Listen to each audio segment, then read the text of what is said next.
ಸಹಜವಾಗಿ ಸಚಿವ ಸ್ಥಾನದಲ್ಲಿ ಕೂತ್ಕೊಂಡಾಗ ಅಥವಾ ಯಾವುದೇ ಕಾಂಗ್ರೆಸ್ನ ನಿಷ್ಠಾವಂತ ಕಾರ್ಯಕರ್ತರಾಗಿ ಸಹಜ ಬೇಡಿಕೆಗಳು ಅಂತ ನಿಮ್ದಿದ್ದೇ ಇರುತ್ತೆ.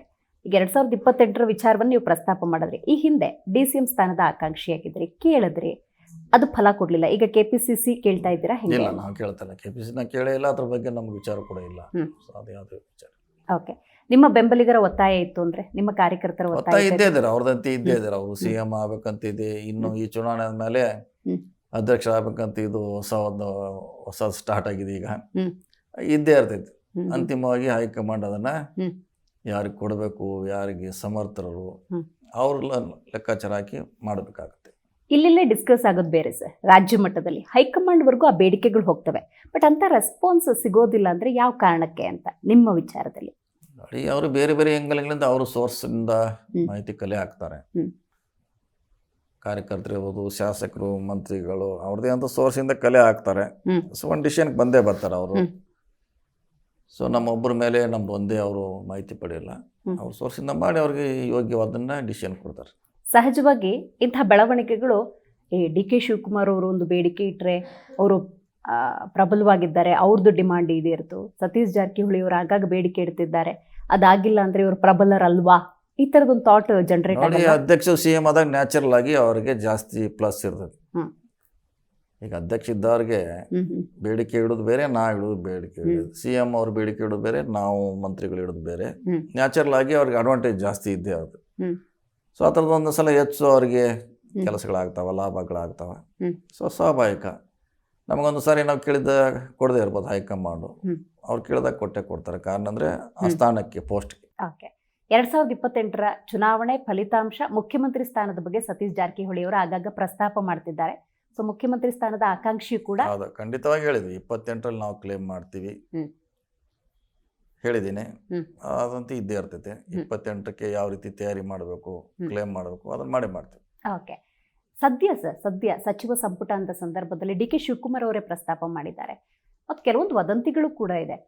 ಈಗ 2 ವರ್ಷಕ್ಕೆ ಸಚಿವ ಸ್ಥಾನದಲ್ಲಿ ಸ್ವಲ್ಪ ಬದಲಾವಣೆಗಳಾಗ್ತವೆ, ಪುನರ್ರಚನೆ ಆಗುತ್ತೆ ಅಂತ ಹೇಳಿ. ಅಂದ್ರೆ ಕೆಲವೊಬ್ಬ ಸಚಿವರಿಗೆ ಕೊಕ್ಕುಡ ಸಾಧ್ಯತೆಗಳೇನಾದ್ರೂ ಇದೆಯಾ? ಆ ಥರದ ಪಕ್ಷದಲ್ಲಿ ಚರ್ಚೆ ನಡೀತಾ ಇದ್ದಾರೆ ಅಂತ ಮಾಡಬೇಕಂತ. ಅದು ಯಾವ ಸಾಹಿತ್ಯದಲ್ಲಿ ಮಾಡ್ತಾರೆ, ಅದಕ್ಕೆ ಏನು ಮಾಡ್ದಂಡು ಗೊತ್ತಿಲ್ಲ.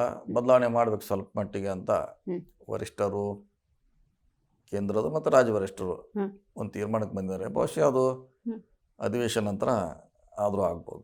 ಓಕೆ, ಅಂದರೆ ಹೈಕಮಾಂಡ್ ನಿರ್ಧಾರ ತಗೊಳುತ್ತೆ. ಈಗ ಫಾರ್ ಎಕ್ಸಾಂಪಲ್ಗೆ ಲಕ್ಷ್ಮೀ ಹೆಬ್ಬಾಳ್ಕರ್ ಅವರ PA ಹೆಸರಿಟ್ಟು ರುದ್ರಯ್ಯ ಅನ್ನೋರು ಆತ್ಮಹತ್ಯೆಯನ್ನು ಮಾಡ್ಕೊಳ್ತಾರೆ. ಮತ್ತೊಂದು ಕಡೆ ಅಬಕಾರಿ ಇಲಾಖೆ, ಈಗ RB ತಿಮ್ಮಾಪುರ್ ಅವರ ಇಲಾಖೆಯ ಮೇಲೆ ಸ್ವಲ್ಪ ವ್ಯತ್ಯಾಸ ಕಂಡು ಬಂದಿರೋದ್ರಿಂದಾಗಿ ಇಂಥ ಇಲಾಖೆಗಳನ್ನೇನಾದರೂ ಚೂಸ್ ಮಾಡಿ ಸೆಲೆಕ್ಟ್ ಮಾಡಿ ನಿರ್ಧಾರ ತಗೊಳ್ಳುವಂಥದ್ದು, ಅಥವಾ ಇಲ್ಲಿ ಬದಲಾವಣೆ ಈ ಇಲಾಖೆಯಲ್ಲಿ ಆಗಬೇಕು ಅಂತ ತಗೊಳ್ಳೋದು ಹೇಗೆ? ಇಲ್ಲ, ಅದು ನೋಡ್ಬೇಕು. ಅದು ಯಾವ ಮಾನದಂಡ ಇಡ್ತಾರ ಅವರು, ಏನು ಅದಕ್ಕೆ ಇಟ್ಟಾರ ಅವ್ರಿಗೆ ಗೊತ್ತದು. ಹೆಂಗೆ ಯಾರು ಬದಲಾವಣೆ ಮಾಡಬೇಕು, ಯಾರು ಖಾತೆ ಬದಲಾವಣೆ ಮಾಡ್ಬೇಕಾ, ಒಂದು ವೇಳೆ ಅದು ಅವ್ರಿಗೆ ಬಿಟ್ಟಂಥ ವಿಚಾರ. ಯಾಕಂದರೆ ಅದು ಗೊತ್ತಿಲ್ಲ ನಮಗೆ, ಯಾವ ಮಾನದಂಡ ಮೇಲೆ ಅದಕ್ಕೆ ಏನು ಇಟ್ಟಿದಂತ ಗೊತ್ತಿಲ್ಲ. ಅದು ಏನಿದ್ರು ವರಿಷ್ಠರಿಗೆ ಬಿಟ್ಟಂಥ ವಿಚಾರ. ಜಿ ಕನ್ನಡ ನ್ಯೂಸ್ ಈಗ ನಿಮ್ಮ ಮನೆಯಲ್ಲೇ ನೋಡಿ. ಎಲ್ಲ ಕೇಬಲ್ಗಳಲ್ಲಿ ಈಗ ಲಭ್ಯ.